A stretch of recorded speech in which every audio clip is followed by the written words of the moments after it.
আসসালামু আলাইকুম। আজকে আপনাদেরকে যে নিউজটা দিচ্ছি এটা হচ্ছে লক্ষ্মীপুর জেলার রামগতি উপজেলার স্বাস্থ্য কমপ্লেক্সের আপডেট একটা খবর।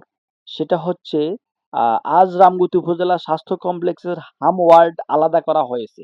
আলহামদুলিল্লাহ। তবে আ মোট ভর্তিকৃত রোগী ছিল ৫১ জন।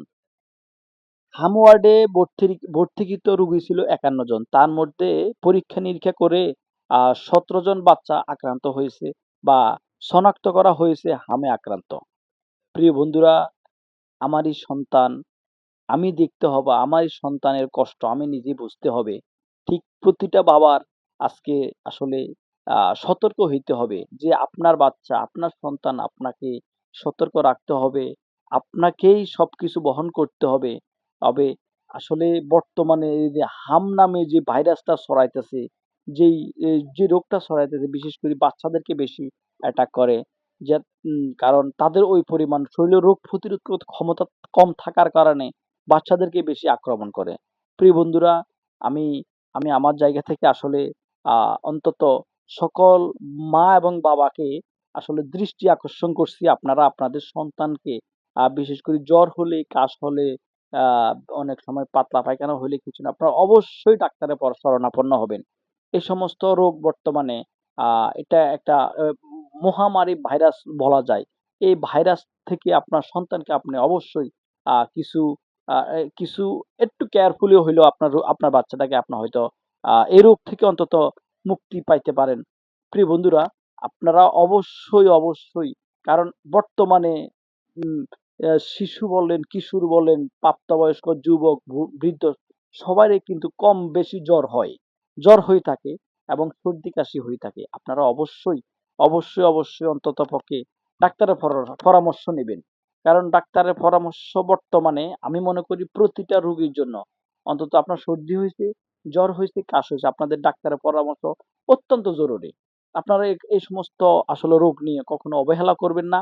কারণ হচ্ছে এই ভাইরাসটা বিশেষ করে বাচ্চাদের ক্ষেত্রে আসলে একটা বাচ্চা লালন-পালন করতে, জন্মগ্রহণ করতে, ভূমিষ্ঠ হইতে কিংবা ডেলিভারি হইতে অনেক কষ্ট, অনেক ত্যাগ স্বীকার করতে হয়। আসলে এই কষ্টগুলো একমাত্র আ মা এবং বাবা এই ২ জনে কিন্তু বিশেষ করে জানে আসলে কত কষ্ট একটা সন্তান জন্মগ্রহণ করতে, একটা সন্তান জন্ম দিতে। এই সন্তানটা জন্মের পর থেকে আ বড় হওয়া পর্যন্ত কিংবা সুস্থতার সাথে কত কষ্ট করে আসলে লালন-পালন করা কত কষ্টের একমাত্র মা-বাবাই জানে। তো প্রিয় বন্ধুরা, আমি আমার সকল মা-বাবাদের দৃষ্টি আকর্ষণ করছি।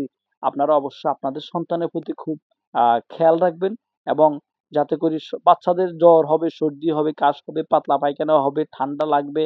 আ আপনারা অবশ্যই আসলে এই সমস্ত হইলে সরাসরি আপনারা অন্তত ডাক্তারের পরামর্শ নিবেন। উপজেলা স্বাস্থ্য কমপ্লেক্স আছে, ভালো ডাক্তার আছে, ক্লিনিক আছে এবং বিশেষ করে আ আপনারা অন্তত দূরে না যাইতে পারেন, অন্তত কোনো প্রাথমিক কোনো চিকিৎসকের কাছে গিয়ে হলেও আপনারা আপনাদের সন্তানের সুরক্ষার জন্য পরামর্শ নেওয়ার চেষ্টা করবেন, চিকিৎসা করার চেষ্টা করবেন। কারণ আপনাদেরই সন্তান, আপনাদেরই সবকিছু আপনাদেরই। আপনারা অবশ্যই এই সন্তানের সুরক্ষার জন্য, এই সন্তানকে বাঁচানোর জন্য, সন্তানেরকে রোগ থেকে মুক্তি পাওয়ার জন্য, সন্তানকে রোগ থেকে ভালো রাখার জন্য এবং এই ভাইরাস থেকে মুক্তি পাওয়ার জন্য অবশ্যই সচেতন থাকবেন। ডাক্তারের শরণাপন্ন হবেন এবং বিশেষ করে আপনি জানছেন, আপনি জানবেন, অন্যকে জানার জন্য অন্তত এই ভিডিওটা শেয়ার দিবেন, অন্যের কাছে পৌঁছিয়ে দিবেন। কারণ হচ্ছে আমাদের আসলে রামগতি রামগতিতে যখনই এই নিউজটা পাই তখন আসলে আমার নিজেরও চিন্তা হয়। আসলে আমাদেরও সন্তান আছে। আমাদের সন্তানদেরকে নিয়ে চিন্তা হয়। আল্লাহ না হোক যদি আমাদের সন্তানদের যদি এই রোগ হয়, এটা কিন্তু বর্তমানে বাচ্চাদের জন্য আসলে খুব আ একটা খুব খারাপ একটা লক্ষণ। এই রোগটা। তবে এটা আমাদের অসাবধানতার কারণে অনেক সময় হয়ে যায়। আমরা অবশ্যই সাবধান থাকতে হবে। আমাদের বাচ্চাদের আসলে খুব কেয়ারফুল থাকতে হবে। অসুস্থ হইলে আমরা সরাসরি ডাক্তারের শরণাপন্ন হইতে হবে এবং প্রিয় বন্ধুরা, আপনারা অবশ্যই যদি ভালো লাগে ভিডিওটা আপনাদের শুভাকাঙ্ক্ষী, ভালোবাসার মানুষ যারা আছে এবং যাদেরকে যদি দেশকে এবং দেশের মানুষকে যদি ভালোবেসে থাকেন, অবশ্যই সবাই জানার উদ্দেশ্যে ভিডিওটা আপনাদের জায়গা থেকে আপনারা অন্তত শেয়ার দিবেন এবং শুভাকাঙ্ক্ষী যারা আছে তাদের কাছে পৌঁছিয়ে দেওয়ার চেষ্টা করবেন। কারণ হচ্ছে আপনি সুরক্ষায় থাকেন, আপনি ভালো থাকেন, আপনার পার্শ্ববর্তী আত্মীয়স্বজন, পাড়া-প্রতিবেশী সবাইকে ভালো রাখার চেষ্টা করবেন। এটাই হলো একটা মনুষ্যত্বের কাজ। প্রিয় বন্ধুরা, আমি আজকে আসলে আমি এই ভিডিওটা করার মানে এই না যে এই ভিডিও করার মানে হচ্ছে আমি নিজে সতর্ক হইতে হবে। আমার শুভাকাঙ্ক্ষী, ভালোবাসা, আত্মীয়স্বজন, অডিয়েন্স যারা আছে অন্তত সবার মাঝে অন্তত একটু সতর্কতামূলক ভিডিওটা দেওয়ার জন্য এই ভিডিওটা করা। তো সবাই ভালো থাকবেন। সবাইকে অসংখ্য ধন্যবাদ। আসসালামু আলাইকুম।